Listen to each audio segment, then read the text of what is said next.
ఒకసారి మనం నిజామాబాద్ వెళ్దాం. నిజామాబాద్లో మనకి పిసిసి అధ్యక్షుడు మహేష్ గౌడ్ లైవ్లో అందుబాటులో ఉన్నారు. నమస్కారం మహేష్ గౌడ్ గారు, కంగ్రాచులేషన్స్. నమస్కారం, thank you very much. Mahesh Goud గారు, ఏంటి రిజల్ట్ సరిపోయిందా? మీరు ఊహించిన దానికి తగ్గట్టు వచ్చిందా, తగ్గినాయా? ఇంకా చాలా వస్తాయి. ఇది ఇప్పుడే ప్రారంభమైంది. మీరు చెప్తున్న సంఖ్య 300 అని చేంజ్ చెప్తున్నారు. టీఆర్ఎస్ ఇంతవరకు రాలే ఆ సంఖ్య. మీరు చెప్తున్న సంఖ్య కన్నా చాలా తక్కువగా ఉంది వారిది. ఇంకా తక్కువ ఉన్నాయా? ఇది ఇది ఇది వన్ సైడెడ్ విక్టరీ అండి. ప్రజలు ఆశిస్తున్నటువంటి అభివృద్ధి, సంక్షేమం పరిపూర్ణంగా దొరుకుతా ఉంది. వారికి రాజకీయాలకు నిమిత్తం లేకుండా ఎవరైతే మా కోసం పనిచేస్తారో, మాకు కడుపు నిండా భోజనం పెడతారో, మాకు కావలసిన సదుపాయాలు ఇస్తారో వారికే మా ఓటు అనేటువంటి నినాదాన్ని పరిపూర్ణంగా వాళ్ళు అధిరోహించినారు. కాబట్టి వాళ్ళ ఈ రిజల్ట్స్ వస్తా ఉన్నాయి. ఫైనల్ రిజల్ట్స్ చూడండి రజనీకాంత్ గారు, దాదాపుగా 75 నుంచి 80% మున్సిపాలిటీస్ కాంగ్రెస్ పార్టీ కేవైసీ చేసుకుంటుంది.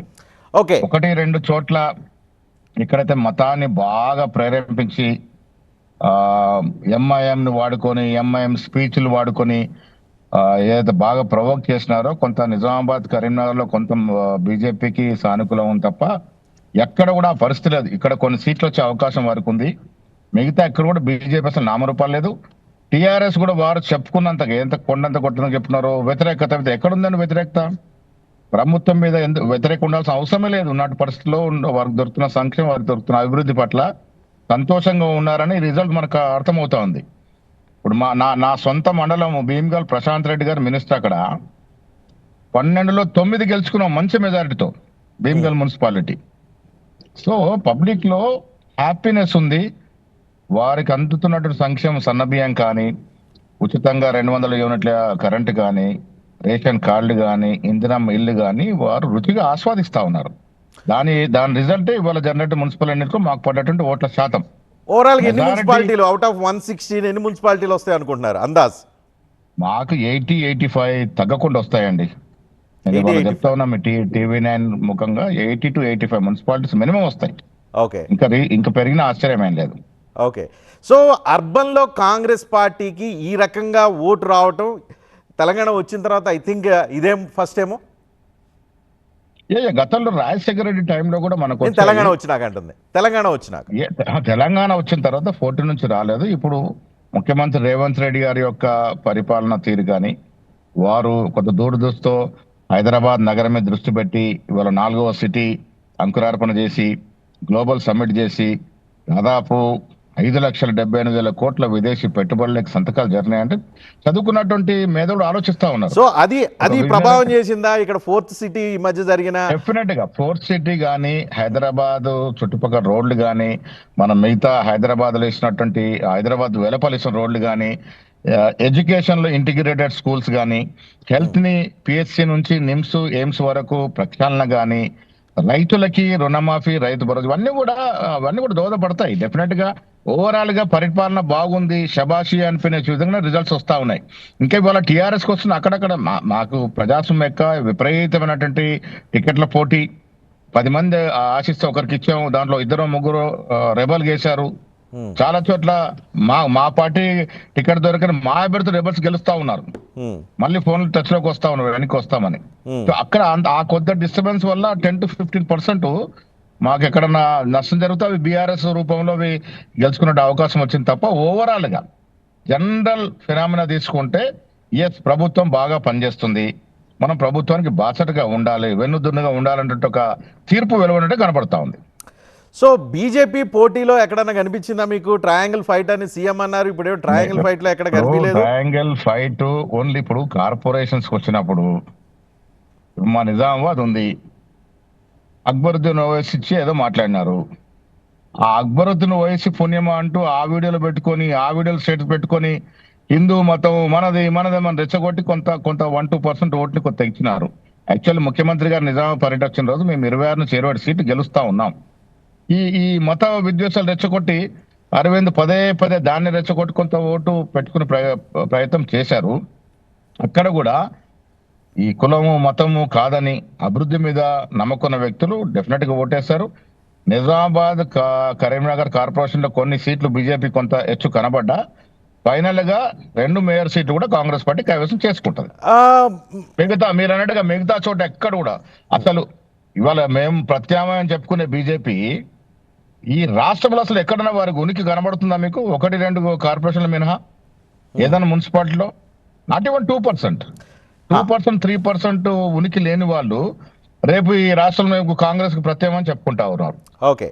టీఆర్ఎస్ పార్టీ రిజెక్టెడ్ పార్టీ, ప్రజలు రిజెక్ట్ చేస్తున్నారు ఆల్రెడీ. ఓకే మహేష్ గారు, 9 మున్సిపాలిటీలో ఇప్పటి వరకు ప్రకటించిన 9 మున్సిపాలిటీ మొత్తం మున్సిపాలిటీలో 9 చోట్ల హంగ్ ఏర్పడింది.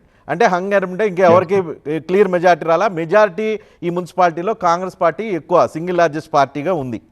సో ఇక్కడ ఎక్స్ అఫిషియో సభ్యులు, ఎంఐఎం సభ్యులు, కమ్యూనిస్టులు, వీళ్ళు ఇండిపెండెంట్లు కీలకం కాబోతున్నారు. సో ఈ 9 మున్సిపాలిటీల్లో మొత్తం కైవసం కాంగ్రెస్ పార్టీ కైవసం చేయడానికి మీ దగ్గర యాక్షన్ ప్లాన్ ఉందా? లేదు అనుకుంటే మీరు క్లీన్ పాలిటిక్స్ లో భాగంగా స్వచ్ఛంగా ఏం జరిగితే అది జరగని వదిలేస్తారా? లేదు, ప్రతిదీ కూడా పకడ్బందీ వ్యూహంలో ఉన్నాము.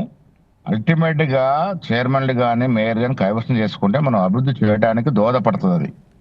మేము ఎలక్షన్ ముందు ఎవరితో పొత్తు పెట్టుకుని మీకు తెలుసు. సిపిఎం చోట కొన్ని చోట్ల పొత్తు, కొన్ని చోట్ల ఫ్రెండ్లీ ఫైట్ అయింది. టీజీఎస్ పొత్తు పెట్టుకున్నాం, ఎంఐఎంతో పోటీ పడ్డాం. నిజామాబాద్ లో ఇప్పుడు 21 చోట్ల ఎంఐఎం గెలిస్తే పరిపూర్ణ మైనార్టీ ఏరియాలో 6-7 సీట్లు కాంగ్రెస్ పార్టీ గెలుస్తుంది. వారి మీద పోటీ చేశాం మేము. బట్ భవిష్యత్తులో అవసరాన్ని బట్టి పొత్తులు చేర్చుకోవాలన్నప్పుడు మళ్ళీ ఒకసారి రేపు ఎల్లుండో సీనియర్ నాయకులందరితో, మా కాంగ్రెస్ పార్టీ చెందిన పిఎస్సి నాయకులందరితో మాట్లాడి ఫైనల్ నిర్ణయం తీసుకుంటాం. సో ఏవైతే హంగ్ వచ్చిన చోట్ల కాంగ్రెస్ పార్టీ వదిలిపెట్టే ప్రసక్తి లేదు. అక్కడ కూడా కాంగ్రెస్ పార్టీ సీరియస్ గా ఫైట్ లో ఉంది. కావాలండి, ఆపోజిషన్ లో సేమ్ డెవలప్మెంట్ చేస్తారు. ప్రజలు అదే కోరుకుంటారు. హంగ్ వచ్చిన చోట కూడా మీరు మళ్ళీ చెప్తా ఉన్నాను, మా దగ్గర సీట్లు ఆశించి కొంత చోట్ల కొంత రాంగ్ టికెట్ అయ్యి కూడా ఎమ్మెల్యేలు అక్కడ సీనియర్ నాయకులు మధ్య సయోధ్య కొంత రాంగ్ టికెట్ వల్ల మా అభ్యర్థులే బయట పోయి ఇండిపెండెంట్ గా పోటీ చేసే సందర్భాలు ఉన్నాయి. అక్కడ కొన్ని చోట్ల హంగులా కనబడుతోంది. బట్ అల్టిమేట్ గా వారు కూడా మళ్ళీ కాంగ్రెస్ పార్టీకే వస్తామన్నటువంటి ఆశాభావం వ్యక్తం చేస్తున్నారు. కాబట్టి అక్కడ కూడా మెజారిటీ సీట్లలో కాంగ్రెస్ పార్టీ చైర్మన్లు కానీ కార్పొరేషన్ మేయర్ కానీ చేసుకుంటది. ఓకే, ఇక మీరు మున్సిపాలిటీలో ఈ స్థాయిలో మీకు రిజల్ట్ వచ్చింది కాబట్టి హైదరాబాద్ ఎలక్షన్స్ కి రెడీయా? ఎందుకంటే కాల పరిమితి తీరిపోయింది. హైదరాబాద్ ని మూడు కార్పొరేషన్లు చేశారు. నెక్స్ట్ రెడీగా ఉన్నారా హైదరాబాద్ 3 కార్పొరేషన్ల ఎలక్షన్లకి? రజనీకాంత్ గారు, నెక్స్ట్ ఇంతకన్నా మంచి రిజల్ట్ హైదరాబాద్ లో వస్తుంది. నేనంటే ఎప్పుడు పెడతారు హైదరాబాద్ ఎన్నికలు ఎప్పుడు పెడతారు? డెఫినెట్ గా ఇప్పుడు టర్మ్ ముగిన తర్వాత టైం తీసుకొని ఎగ్జామ్స్ ఇవన్నీ కూడా చూసుకొని సరైన టైంలో డెఫినెట్ గా ఎలక్షన్ కు పోతాం. హైదరాబాద్ లో కూడా 80 to 85% సీట్లు గెలుచుకుంటాం. కారణం హైదరాబాద్ చుట్టుపక్కల జరుగుతున్న డెవలప్మెంట్. హైదరాబాద్ ప్రజలకు కావాల్సింది హైదరాబాద్ సిటీ అనేది ఈ దేశంలో ఒక మిన్న సిటీగా కావాలని కోరుకుంటా ఉన్నారు. ఇలా 4th సిటీ సకాలంలో టేక్ ఆఫ్ అవుతే ఈ సిటీని ఈ దేశంలో ఏ సిటీ కూడా కంపారిజన్ కు రాదు, పోటీ పడలేదు. సో డెఫినెట్ గా హైదరాబాద్ హైదరాబాద్ జరుగుతున్న అభివృద్ధి చూసి రేపు జిహెచ్ఎంసీకి మెగా జిహెచ్ఎంసీ ఎన్నికలు జరిగే ఎన్నికల్లో 80% పైన కార్పొరేట్ సీట్లు మేము గెలుచుకుంటాం. ఇదే ఊరు కూడా అక్కడ కూడా కంటిన్యూ అవుతుంది. ఓకే, ఇవన్నీ ఇప్పుడు జరుగుతున్న ఈ రిజల్ట్, గెలుస్తున్న తీరు, కాంగ్రెస్ పార్టీకి వస్తున్న ఈ ఆధిక్యం, వీటి వెనుక దీని ఛాంపియన్షిప్ ఎవరిది? సీఎందా, పిసిసి అధ్యక్షుడిగా మీదా? ఎవరికి వాళ్ళ ఎక్కడికి వాళ్ళ మంత్రులకి ఎమ్మెల్యేలకి ఇస్తారా? ఎవరి కాంట్రిబ్యూషన్ వాళ్ళకి ఇస్తారా? కాంగ్రెస్ పార్టీలో నాది అనే మాటే ఉండదు రజనీకాంత్ గారు. ఇది collective responsibility. Single man show ఉండదంటారు. మేజర్ రెస్పాన్సిబిలిటీ ముఖ్యమంత్రి గారిదే ఉంటది. వారు హెడ్ ఆఫ్ ద స్టేట్. అంటే ఆయన నేనే రాజు నేనే మంత్రి అంటున్నారు కదా, అందుకని అడుగుతున్నాను. పర్లేదు, వారు ఏ కాంటెక్స్ట్ లో అన్నారు నేను చూడలేదు.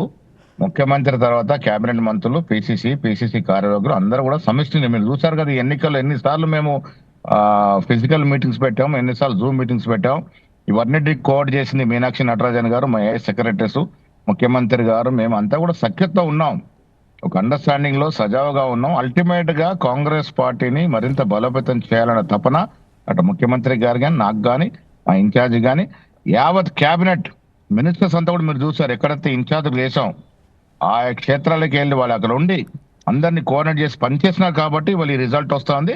కాంగ్రెస్ పార్టీ ఎప్పుడైనా కలెక్టివ్ రెస్పాన్సిబిలిటీ ఉంటుంది, కలెక్టివ్ క్రెడిట్ కూడా ఉంటుంది. ఇలా ప్రథమంగా ముఖ్యమంత్రి గారి రోల్ పెద్దదిగా ఉంటుంది. ఓకే, మహేష్ గారు మనతో తెలకపల్లి రవి గారు ఉన్నారు, అనలిస్ట్. ఆయన మీతో క్వశ్చన్ అడగాలనుకుంటున్నారు. మహేష్ గౌడ్ గారు అభినందనలు. నమస్కారం. నమస్తే, ఎలా ఉన్నారు? మంచి హ్యాట్రిక్ విజయాలతో వెళ్తున్నారు.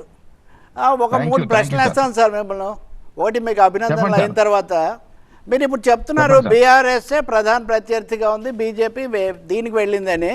కానీ మీరు బీజేపీని ప్రత్యర్థిగా టార్గెట్గా మీరు భావించడం లేదా? మీ నిజామాబాద్తో సహా ప్రతి చోట ఇప్పుడు ఉదాహరణ కొన్ని చోట్ల వచ్చినవి ఇవన్నీ అందరినీ కలుపుకుపోవడం, ఈ దృష్టి కాంగ్రెస్ పార్టీకి వ్యూహాత్మకంగా ఉందా లేదా ఉంటుందా ఉండదా?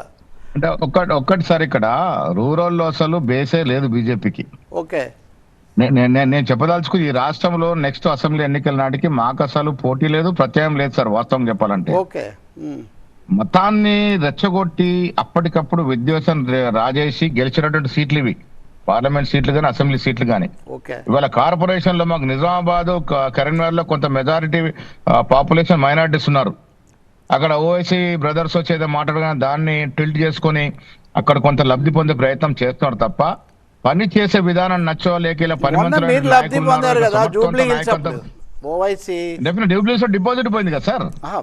బీజేపీ కిషన్ రెడ్డి కేంద్ర మంత్రిగా ప్రాతినిధ్యం వహిస్తున్న ఆయన నియోజకవర్గంలో జరిగిన అసెంబ్లీ ఎన్నికలు డిపాజిట్ పోయింది. సో బీజేపీ వారు అయితే ప్రత్యేకం అనుకుంటారు, ప్రత్యేకంగా ఎదిగే అవకాశమే లేదు.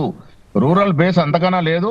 ఎక్కడైనా ఉంటే కొంత టౌన్ సెమీ అర్బన్ లో ఆ ఉన్నది కూడా కాస్త మతం పేరిట హిందూ ముస్లిం పేరిట వచ్చే ఓట్ బ్యాంక్ తప్ప వీరు రాజకీయంగా రేపు ఏదో చేస్తారని నమ్మి వారికి ఓటేసే పరిస్థితే లేదు.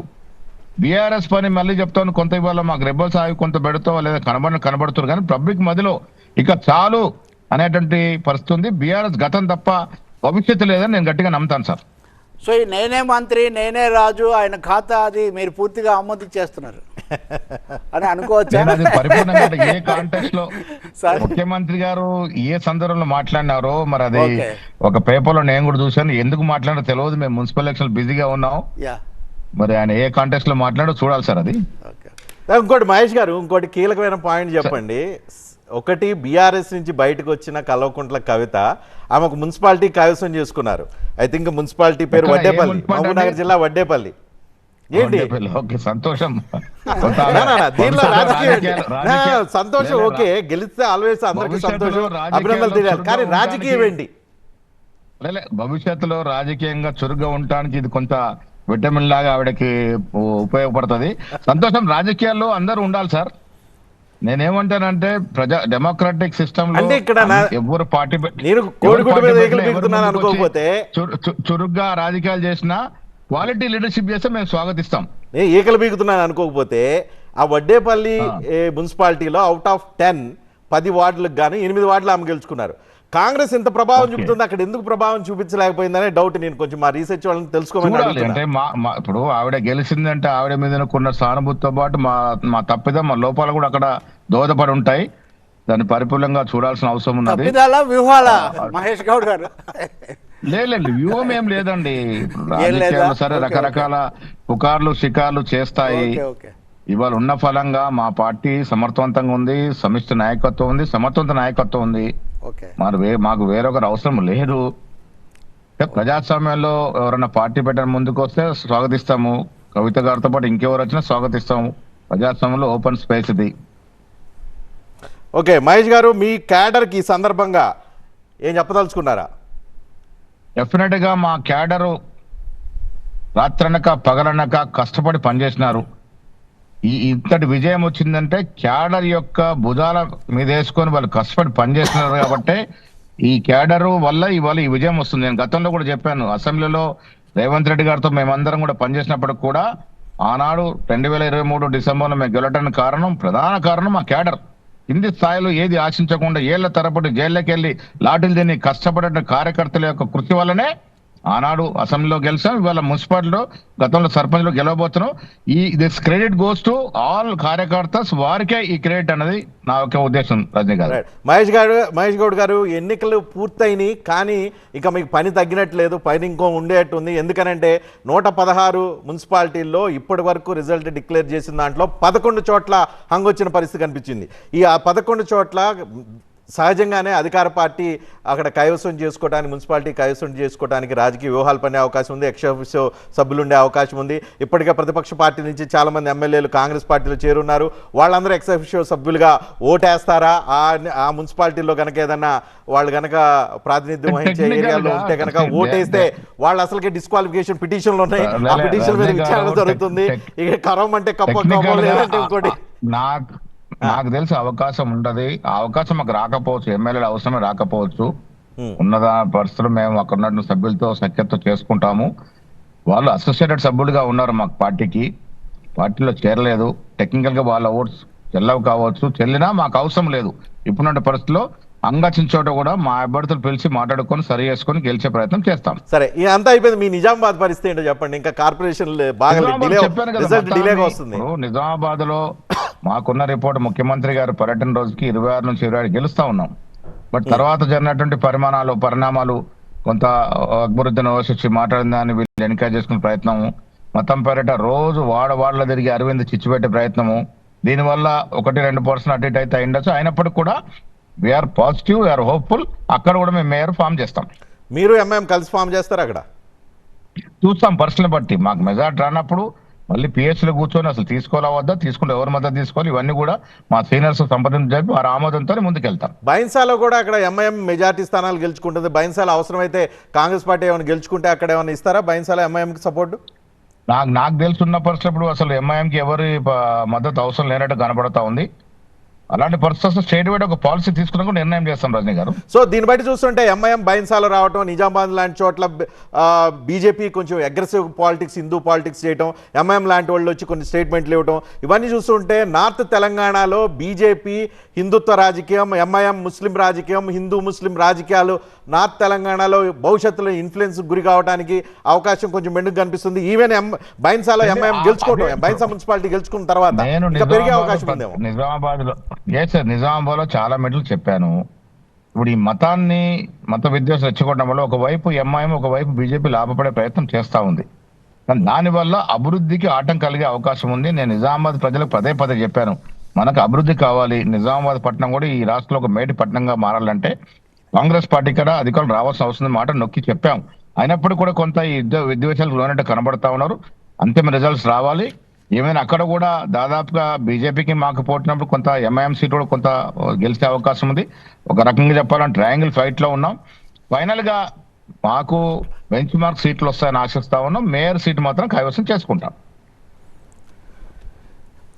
Thank you Rajinikanth. Okay last point, మీరు ఇబ్రహీంపట్నంలో అక్కడ మున్సిపాలిటీ రిజల్ట్ మీరు ఫాలో అయ్యాలేమో లేదో, ఇబ్రహీంపట్నం మున్సిపాలిటీలో అక్కడ కాంగ్రెస్ పార్టీ 13 గెలుచుకుంది. సో అక్కడ ఇంకా నెంబర్ కావాల్సి వచ్చే అవకాశం కనిపిస్తుంది. అక్కడ ఏం చేసే అవకాశం ఉంది మీరు? బీఆర్ఎస్ 13, మీరు 13. మల్రెడ్డి రంగారెడ్డి గారు మాట్లాడినారు. సో ఈ ఫైనల్ రిజల్ట్స్ వచ్చిన తర్వాత రేపు కూర్చొని మాట్లాడి నిర్ణయం తీసుకుంటాం. రైట్. ఇప్పుడు ఆయన ఆ పనిలోనే ఉంటారు. మీరు థ్యాంక్స్ చెప్పండి. మహేష్ గారు, thank you very much and congratulations మీకు. థ్యాంక్ యూ రజనీకాంత్ గారు, Ravi sir, thank you very much. Thank you Mahesh గారు. ఓకే సరే, థ్యాంక్ యూ. నెక్స్ట్